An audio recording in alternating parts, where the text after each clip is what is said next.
Assalamualaikum warahmatullahi wabarakatuh. Waalaikumsalam warahmatullahi wabarakatuh. Gimana kabarnya Caca ini? Alhamdulillah. baik. Di tengah menjalani UTS, saya mau menambahkan atau mungkin merefresh sedikit tentang NAU. Dulu kemarin sudah pada UTS NAU.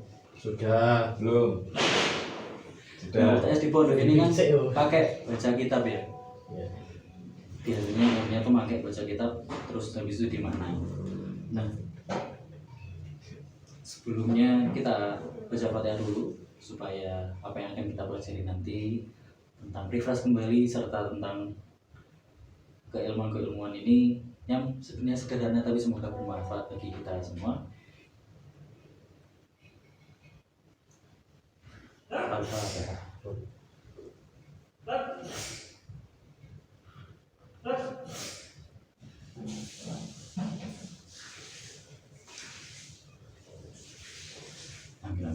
Amin. Nah, seperti yang sudah dialami sama Caca-Caca kan, kalau UTS di sini pakai baca kitab, terus baca kitab metode Jawa itu pasti mengetahui yang ini jadi mutada, yang ini jadi khobar dan seterusnya. Meskipun kadang kita cuma terbiasa membaca utawi, iku, iki, dan seterusnya, tapi kadang kita tuh tidak mengetahui. Cuman terkadang kita tuh menjadi rumit sama itu. Contoh saja yang kita baca tadi yaitu surat Al-Fatihah ya.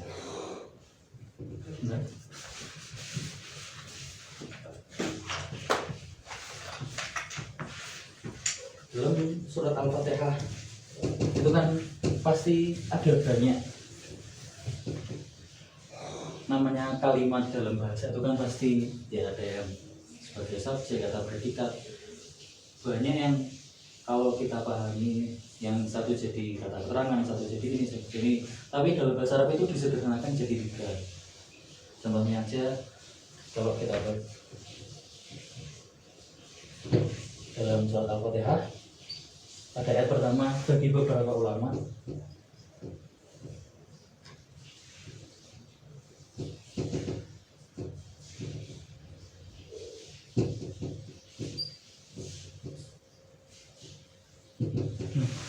di sini cuman ada satu yaitu kata benda sama kata ada 2 kata hubung sama kata benda. Bismillahirrahmanirrahim, ini ismi artinya kan nama, terus Allahu itu makan nama juga nama sebuah kata itu yang kita sebut sebagai Tuhan kalau keyakinan kita. Ar-Rahman ini juga nama sifat, isim itu kata benda. Terus yang ini Ar-Rahim juga kata benda.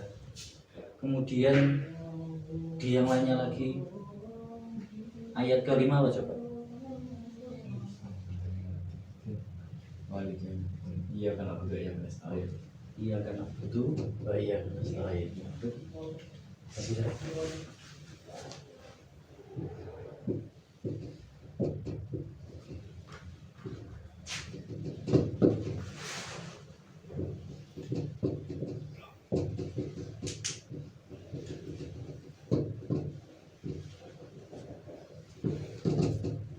Nah, di sini juga ada.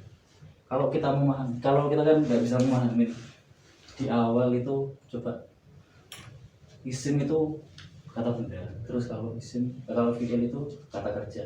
Terus kita gimana memahaminya? Kalau kita bukan orang Arab, itu kan keterangan orang Arab buat orang Arab. Tapi kalau kita yang bukan yang non Arab, itu kita lebih memahamin kayak gini. Iyyaka na'budu wa iyyaka nasta'in. Kalau kata benda berarti dia itu tidak terikat dengan waktu. Kalau kata kerja itu sebenarnya terikat dengan waktu. Soalnya kan ada juga kita misalnya mengatakan di sini ada yang tahu artinya na'budu. Kami menyembah. Menyembah kan kata kerja. Nah, terus kalau kita nulis, kalau kita ketemu kata beribadah kan kata kerja juga. Tapi yang berbeda di sini itu satunya terikat sama waktu, satunya enggak terikat sama waktu. Itu yang sebenarnya membedakan, gampang untuk membedakan antara isim sama fiil dalam bahasa Arab. Nah, terus kan ada 3, ada isim, fiil, sama huruf. Nah, yang huruf ini tuh apa? Huruf kalau misalnya di Jurumi atau di yang lain itu gampang memahaminya, sesuai keterangannya tuh sesuatu. Contohnya di sini tuh iya sama wa. Kalau diartikan itu, kalau keterangan-keterangan di kitab-kitab nahwu, suatu kata yang diketahui maknanya kalau dia sudah bersambung sama yang lain.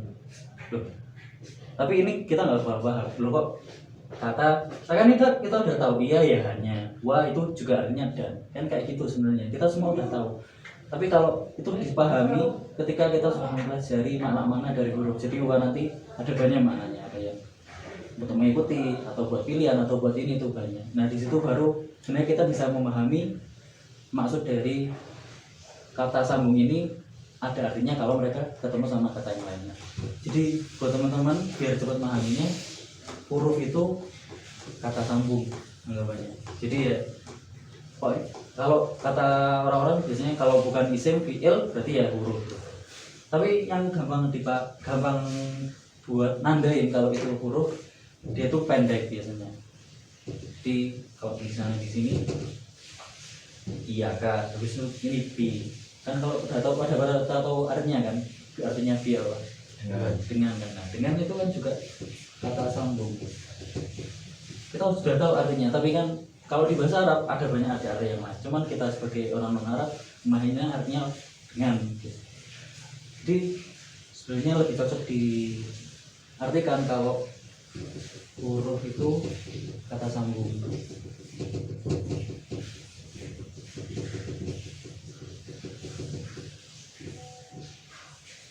Itu yang sebenarnya lebih mudah kita pahami. Kalau enggak kita mengikuti kitab-kitab salaf yang sebenarnya itu buat Arab, ditulis oleh orang Arab buat orang Arab. Nah, sedangkan kita orang Arab. Nah, jadi sederhana banget sih kalau nahwu itu sebenarnya. Di intinya tuh ada 3 apa saja tadi?